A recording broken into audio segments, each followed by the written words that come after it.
Buenas tardes a todos, ¿cómo les va? Mi nombre es Enrique Mestassini y junto a mi compañera Daniela Paterlini y el director Pablo Millone hemos llevado adelante la realización del proyecto de ingeniería industrial que hemos titulado Mejora de la productividad y diseño de un sistema de planificación y control de la producción en una industria de chacinados. El mismo estará guiado de la siguiente forma, donde comenzaremos con un contexto, que hablaremos de la empresa y un planteo del problema. Luego seguiremos con el estudio de la demanda, donde analizaremos las ventas de los últimos años y realizaremos una proyección para adelante. Seguiremos con el análisis de los procesos productivos y esto, junto al estudio de la demanda, nos permitirá realizar el análisis de capacidad, donde visualizaremos distintas alternativas. Estas alternativas deberán ser analizadas en el estudio económico. Luego mostraremos un diseño de un sistema de planificación y control de la producción para por último llegar a la conclusión de esta presentación. Comenzamos con el contexto. La empresa. La Felisa es una empresa familiar que se dedica a la producción de chacinados hace más de 24 años. La misma se encuentra en Pergamino, provincia de Buenos Aires, en una planta de 640 metros cuadrados. Actualmente tiene una venta aproximada de 21.500 kilogramos mensuales y cuenta con 14 colaboradores, entre los cuales se encuentran aquellos que se dedican a la producción, higiene, administración y gerencia. Para el planteo del problema, tras analizar la empresa, llegamos a la conclusión de que el producto chorizo es el que mayor complicaciones presenta. Esto se debe a que el mismo representa el mayor volumen de producción y ventas diarias, trayendo la liquidez todos los días de la empresa, pero en contraparte de esto es que este producto tiene muy baja rentabilidad y posee tiempos de producción y comercialización muy cortos. Esto se debe a que es un producto perecedero que en lo posible se debe trabajar en temperaturas bajas y tiene también un tiempo de almacenamiento muy corto. Bueno, luego continuamos con el estudio de la demanda. Para el análisis de la demanda tuvimos en cuenta las ventas mensuales de cada uno de los productos finales desde enero de 2019 hasta septiembre de 2021. Como la empresa fabrica una gran variedad de productos finales, lo que hicimos fue agrupar los productos en familias de productos según sus características de producción y materias primas para un análisis más sencillo de la demanda. Como se pueden ver en pantalla, los agrupamos en 5 familias de productos, las cuales denominamos fiambres, embutidos secos, embutidos frescos, cortes de cerdo y otros. El análisis de estos datos se hizo a través de 3 gráficos. Primero, con la serie de tiempo, donde en la serie de tiempo se grafican las ventas mensuales a lo largo del tiempo, de los años, y en ella se pueden ver los patrones que presentan dicha serie. Luego, las series estacionales, donde podemos ver si las familias de producto presentan en algún periodo determinado o en algún mes determinado una estacionalidad. Y por último, con los correlogramas, corroboramos lo analizado gráficamente en los 2 gráficos anteriores. El análisis anterior se hizo para poder realizar la elección de los métodos de pronóstico para poder proyectar la demanda de la familia de producto para los próximos 3 años. En las familias de producto que presentaban un comportamiento estacionario, se comparó entre el método de suavización exponencial simple y el método de promedios móviles simples. Y para las familias que presentaban tendencia, se comparó entre el método de suavización exponencial doble y el método de suavización exponencial de Hall. Entre estos 2 métodos, lo que tuvimos en cuenta para la selección de los métodos es elegir el método que tenga menor error cuadrático medio y a su vez que dicho método pertenezca a un proceso de ruido blanco. Y concluimos la elección de los métodos que se pueden ver en pantalla para cada una de las familias de productos. Bueno, como mencionaba Daniela, ya con esto pudimos obtener una proyección de la demanda y a partir de la misma realizamos una proyección de la demanda ajustada partiendo de distintas estrategias. Pero primero tenemos que tener en cuenta que en el análisis de las ventas obtuvimos una conclusión que es que las ventas totales disminuyeron en los primeros meses del año 2021 y una de las principales causas fue la reducción de las ventas de embutidos frescos en estos meses, ya que es la familia de producto con mayor participación y por lo tanto la que mayor impacto genera en las ventas totales. Como pueden ver, los embutidos frescos representan la mitad de las ventas totales de la Felisa, siendo una de las familias de producto que menor margen de ganancia tiene.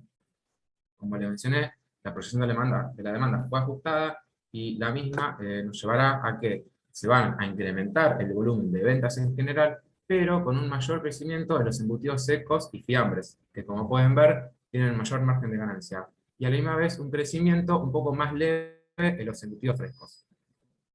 Este ajuste que les mencionamos corresponde principalmente a los dos motivos que se ven en pantalla. Uno de ellos es que el aumento se da por el aumento del consumo de cerdo per cápita. Esto se debe a que su principal competidor, la carne vacuna, ha ido incrementando su precio, y esto, junto a la pérdida en parte del poder adquisitivo de los consumidores, hizo que los mismos vean con buenos ojos el consumo de este producto. Además, hemos llevado adelante un diseño y una estrategia de marketing que se basa principalmente en tres pilares, los cuales son capacitación de los vendedores, mayor participación en redes sociales y descuentos selectivos en aquellos productos que nosotros queramos impulsar.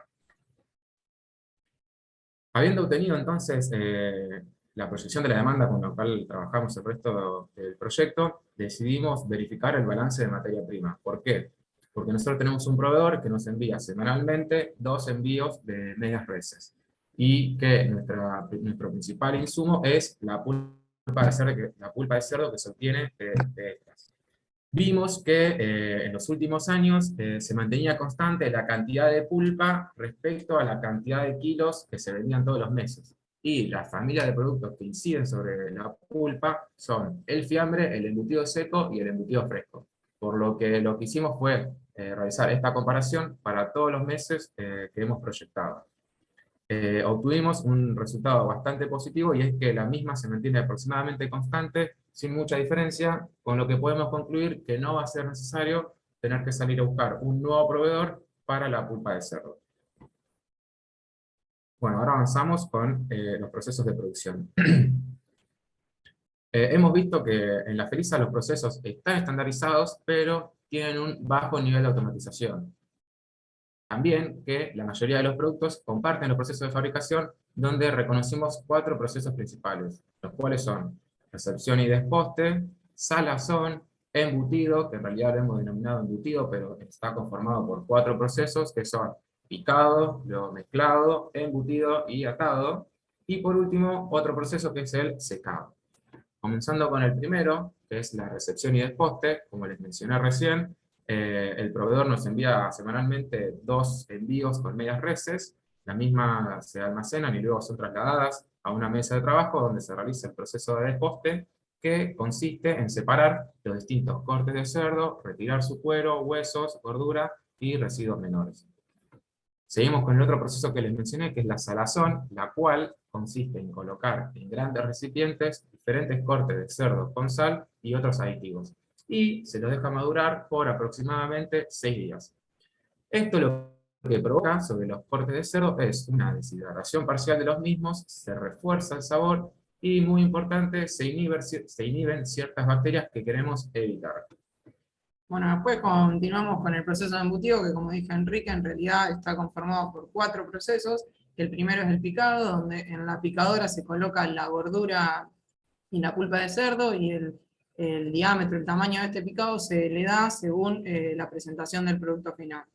Luego esta carne picada es introducida en la mezcladora, donde además se agregan otros condimentos y aditivos, y se las mezcla en la misma durante aproximadamente 5 minutos. Luego, una vez obtenida la mezcla, se le introduce en la embutidora, donde a la embutidora se le colocan distintas boquillas dependiendo el embutido final, y además en dicha boquilla se le coloca la tripa, que también depende de la tripa, depende del producto que se va a embutir. Y por último, el embutido es atado manualmente con hilo, donde su longitud depende del producto final.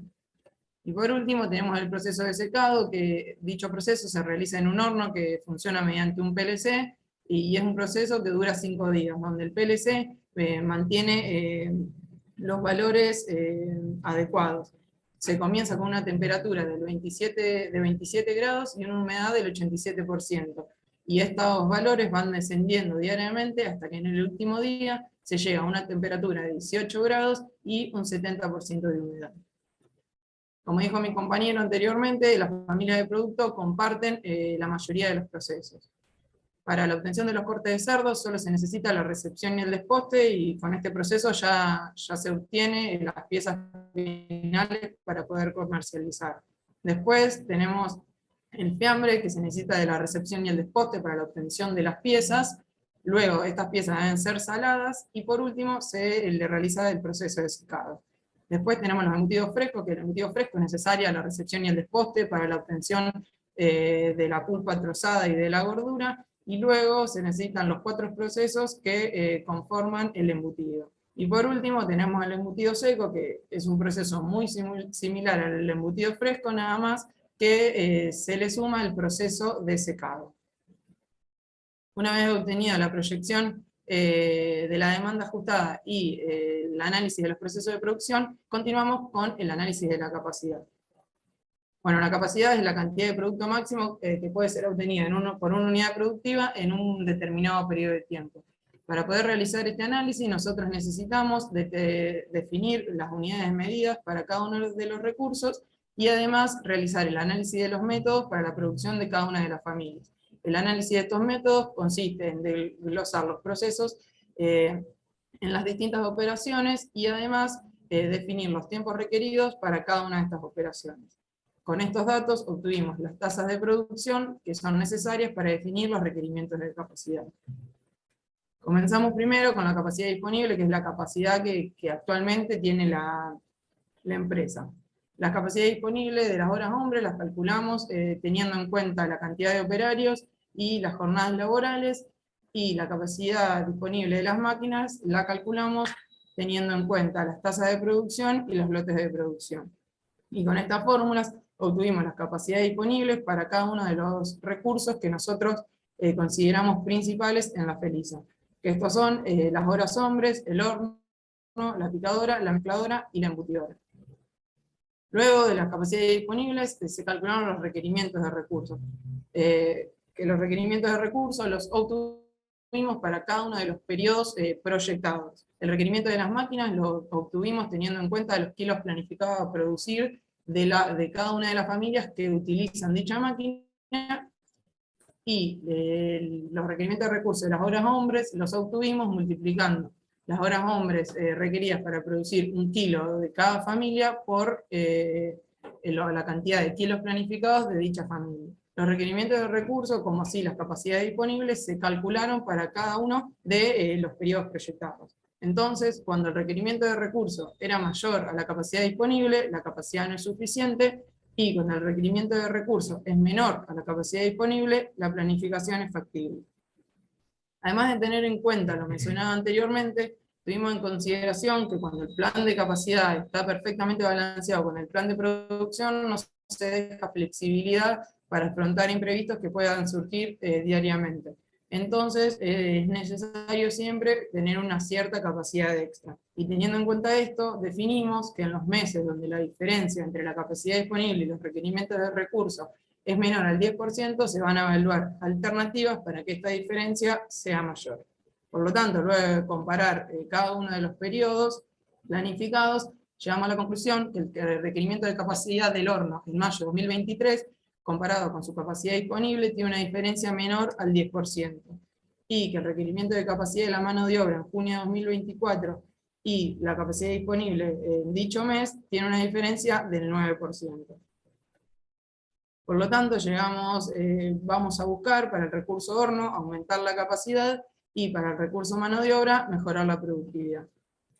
Para buscar el aumento de la capacidad en el recurso horno propusimos 2 alternativas. La primera es reemplazar el horno que la FELISA tiene actualmente por uno de mayor capacidad, y la segunda es agregar un horno secundario de menor tamaño y que este horno y el que ya posee la empresa trabajen en paralelo. La primera opción es descartada porque consideramos que es un alto grado de inversión, y además se requiere una gran modificación del layout para poder colocar este nuevo horno. Y en cambio la segunda opción la consideramos factible porque actualmente la empresa cuenta con una sala en desuso que se puede acondicionar perfectamente para la colocación de un horno más pequeño. Y además, tener 2 hornos brinda una mayor flexibilidad para la producción. Luego, para mejorar o aumentar la productividad del recurso horas hombres, lo que analizamos fue calcular para la producción de qué familia de productos se requieren más horas hombres. Y lo que obtuvimos es que para las familias de fiambre, embutidos secos y embutidos frescos son la familia de producto que mayor requerimiento de mano de obra necesitan, acumulando un total del 83% de las horas hombres. Por lo tanto, lo que hicimos fue desglosar los procesos que se involucran en la fabricación de cada una de estas tres familias, y bueno, en el gráfico pueden ver los procesos involucrados en cada una, en la producción de estas tres familias de productos, y obtuvimos que el proceso de desposte, el atado de embutidos y el embalaje y atado de fiambres son los tres procesos que mayor horas hombres requieren, acumulando un 50% del total, y por lo tanto vamos a buscar mejorar estos tres procesos. Bueno, como les mencionaba Daniela, el proceso que mayor cantidad de horas hombres requiere es el desposte. El mismo es un proceso manual que se realiza actualmente por 2 colaboradores sobre una mesa de trabajo. Las alternativas que investigamos son la automatización de este proceso y, por otro lado, realizar el mismo en serie, donde se debería trasladar las reses en cintas transportadoras y cada colaborador debería realizar el corte de una parte específica. La primera opción, la de la automatización, fue descartada, porque es un proceso muy difícil de automatizar. La segunda opción también fue descartada porque tenemos escasez de mano de obra calificada en el mercado y también faltan dimensiones estructurales en el layout actual. Y también que sería una inversión muy elevada llevar esto a cabo. El segundo proceso que les mencionaba Daniela fue el atado de embutidos. Tenemos el atado de embutido para los productos, para los embutidos secos y los embutidos frescos. Para los dos se realiza con hilo y de forma manual. Y depende del producto final, el diámetro y la longitud del mismo. Las alternativas para este proceso son la adquisición de una clipeadora, una atadora de hilo manual o una atadora de hilo automático. Comenzamos con la clipeadora, que la ventaja principal que encontramos es la mayor resistencia mecánica que se le confiere al atado del hilo, al atado del embutido, perdón, debido a que cambiamos el hilo por grapas metálicas. El tema es que justamente al utilizar estas grapas se debe cambiar la tripa natural que recubre el embutido por una sintética que es más resistente. El cambio de la grapa por el cambio del hilo por la grapa y de la tripa natural por la sintética hace perder la esencia artesanal del embutido de la frisa, por lo que esta alternativa fue descartada. La segunda alternativa es una atadora de hilo manual, la cual funciona como una manivela, la cual se acciona manualmente a medida que el colaborador va atando el embutido. La realidad es que no encontramos grandes ventajas en esta herramienta, debido a que, por ejemplo, la tasa de atado actual y la tasa de atado utilizando la atadora manual son muy similares debido a la alta experiencia y capacitación que tienen los colaboradores de la frisa en el atado manual. Por otro lado, el atado utilizando esta herramienta suele ser bastante irregular. Hemos visto que se formaban vacíos dentro del embutido, lo cual obviamente queremos evitar. Por otro lado, no se soluciona el hecho de que el operador debe realizar manualmente esta tarea que es altamente repetitiva, por lo que hemos concluido que esta alternativa es descartada. La tercera opción es la atadora de hilo automático, que funciona justamente de forma totalmente automática. Como les mencioné también, algo muy importante, se puede ajustar el diámetro y la longitud de cada producto final. Las ventajas que encontramos es que esto trabaja sin supervisión de un colaborador, reduciéndose casi por completo las horas hombres destinadas a este proceso. Por otro lado, también la tasa de producción es mucho mayor a la de la tasa de atado manual. El atado se realiza casi en una cuarta parte del tiempo necesario actualmente. La desventaja es que se precisa una alta inversión para poder adquirir esta máquina. Pero concluimos que esta alternativa de la atadora automática era factible. Seguimos con el tercer proceso que les mencionó Daniela, que es el embalaje y atado de fiambres, el cual es un proceso donde los cortes de cerdo que van a estar destinados a la producción de fiambres, luego del limpiado de la salazón, deben ser embalados previo a ser secados en el horno. Este proceso de embalaje y atado de fiambres consta de 3 tareas. Primero se coloca el corte de cerdo limpio, luego limpiado, perdón, la salazón. Este corte se coloca en celofán, luego se lo embala en una red de hilo y por último se lo ata. Hemos investigado y no hemos encontrado alternativas para este proceso, pero hemos diseñado una herramienta bastante sencilla, la cual consta de un tubo que en su parte superior se coloca el corte de cerdo envuelto en celofán, y en la parte de abajo se encuentra la red de hilo con la cual se va a embalar el mismo. No hemos encontrado que haya una gran diferencia entre la tasa de realización de esta tarea actualmente y con esta herramienta, pero de todas maneras concluimos que es factible porque se le facilita esta tarea al colaborador. Bueno, habiendo mostrado las propuestas, realizamos un análisis de capacidad luego de estas mejoras.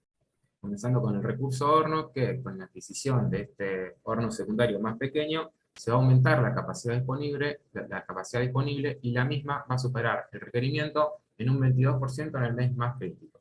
Por otro lado, tenemos el recurso horas hombre, que con la adquisición de la atadora automática se va a mejorar la tasa de atado en casi un 300%. Se va a aumentar también la disponibilidad del recurso de mano de obra, y algo muy importante es que se va a eliminar una tarea altamente monótona y repetitiva para los empleados. Ahora seguimos con el estudio económico. Bueno, antes de comenzar con el estudio económico, cabe destacar que el principal análisis que realizamos para este es el flujo de fondos que hemos denominado diferencial. ¿Por qué diferencial? El flujo de fondos que conocemos, el más común, es cuando tenemos un emprendimiento que empieza desde cero. Acá ya tenemos una empresa que está en funcionamiento y simplemente queremos evaluar la diferencia entre la alternativa que proponemos nosotros y seguir bajo la situación actual.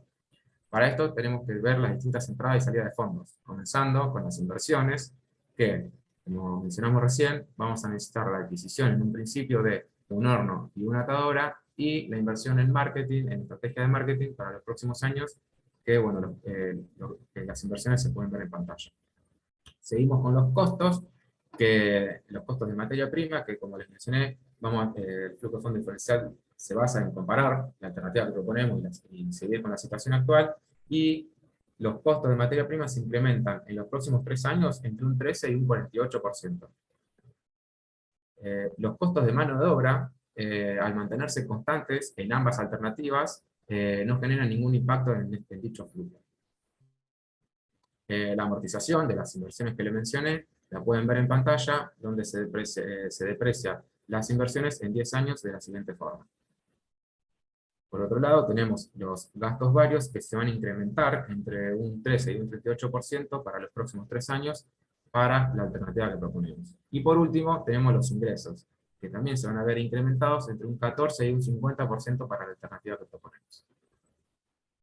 Bueno, como dijo Enrique, lo que realizamos fue un flujo de fondo diferencial que se denomina así porque se compara entre dos alternativas. La tasa de descuento que tuvimos en cuenta para realizar dicho flujo es el 5% anual. Con los datos que brindó Enrique, obtuvimos la tabla que se muestra en pantalla, que es el flujo de fondo, y con el mismo obtuvimos 3 indicadores, los cuales son, primero, la tasa interna de retorno, que dio un 156%, que este es el beneficio que va a obtener la empresa, la rentabilidad que va a obtener la empresa con esta alternativa, lo cual consideramos un resultado muy positivo. Luego, el valor actual neto, que dio $308.919, que es el flujo de caja neto que va a disponer la empresa con la realización de esta inversión. Y por último, el periodo de recuperación, que dio el resultado de 13 meses, donde consideramos que se recupere la inversión en 1 año y 1 mes es un periodo más que deseable.